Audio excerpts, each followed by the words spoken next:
แค่เขายิ้มเขาส่งสายตาหวานหวานบ่โดนบ่นานก็หักเขาเก็บเอาไปเพ้อไป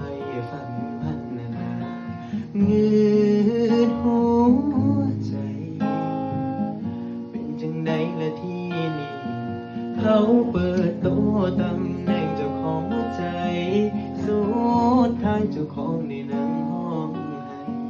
น้ำตาไหลเพราะปานฟ้าหัว